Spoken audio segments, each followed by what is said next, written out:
Chhatra League bastard, ওদের জেলে ঢোকানোর আগে পিটুনি দিতে পুলিশকে অর্থমন্ত্রীর নির্দেশ। ছাত্রলীগ নয়, আওয়ামী লীগকে বাস্টার্ডে পরিণত করেছেন আবুল মাল।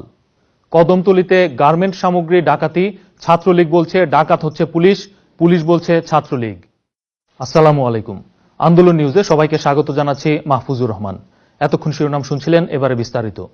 দেশ জুড়ে বর্বর তাণ্ডব চালাচ্ছে ছাত্রলীগ।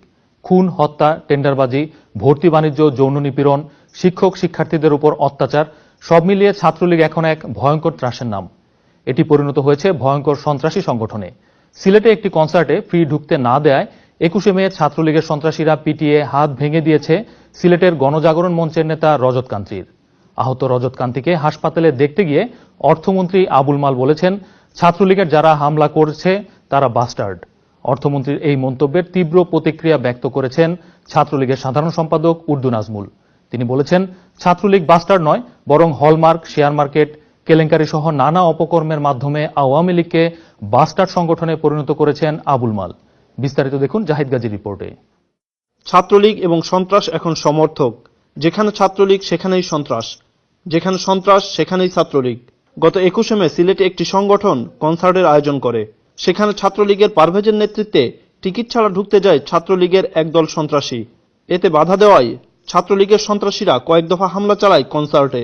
এতে বাম হাত ভেঙে যায় সাবেক ছাত্রলীগ নেতা ও বর্তমানে গণজাগরণ মঞ্চের সংগঠক রজত কান্তি গুপ্তের।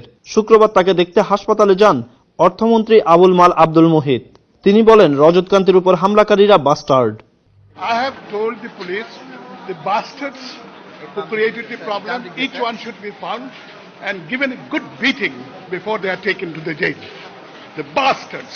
অর্থমন্ত্রীর এই বক্তব্যে তীব্র প্রতিক্রিয়া ব্যক্ত করেছেন নেড়িকুত্তা নামে খ্যাত ছাত্রলীগের সাধারণ সম্পাদক উর্দু নাজমুল।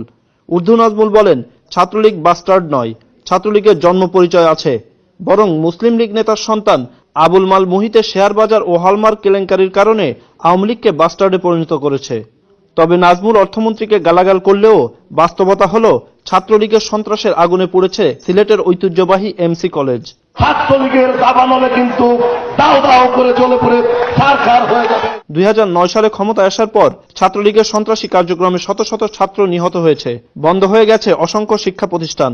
তবে ছাত্রলীগের এই করুণ পরিণতির দায় স্বীকার করলেন আওয়ামী লীগ নেতা কাজী জাফরুল্লাহ। ছাত্রলীগকে আমরা এখন একটা অস্ত্র হিসাবে অনেক সময় দেখছি যে আমরা ব্যবহার করি, এবং ছাত্রলীগকে যখনই আমি একটা অস্ত্র হিসাবে ব্যবহার করব, সুযোগ কিন্তু তারা পেয়ে যাচ্ছে। ছাত্রলীগের কার্যক্রম এখন আর ছাত্রদের সঙ্গে তুলনীয় নয়। এখন ছাত্রলীগের বিকল্প নাম আনসারুল্লাহ ছাত্র team. Zahid Gazi, ATV news, London. রাজধানী ঢাকার কদমতলীতে গার্মেন্টসে ডাকাতি করা কাপড় নিয়ে ছাত্রলীগ ও পুলিশের মধ্যে দখল পাল্টা দখলের অভিযোগ উঠেছে। ছাত্রলীগ ডাকাতির মাল ভাগাভাগি ও বিক্রির চেষ্টার কথা স্বীকার করলেও পাল্টা অভিযোগ করেছে পুলিশের বিরুদ্ধে। পুলিশের সঙ্গে কথা বলে জানা যায়, গত 16 মে শ্যামপুরের বোম্বে সুইটস কারখানার সামনে কে বা কারা কয়েক লাখ টাকা মূল্যমানের তৈরি পোশাক ফেলে যায়। খবর পেয়ে কদমতলী থানা ছাত্রলীগের সভাপতি মুনের মধ্যস্থতায় স্থানীয় 4টি গ্রুপের মধ্যে কাপড়গুলো বন্টন করে দেয়া হয়।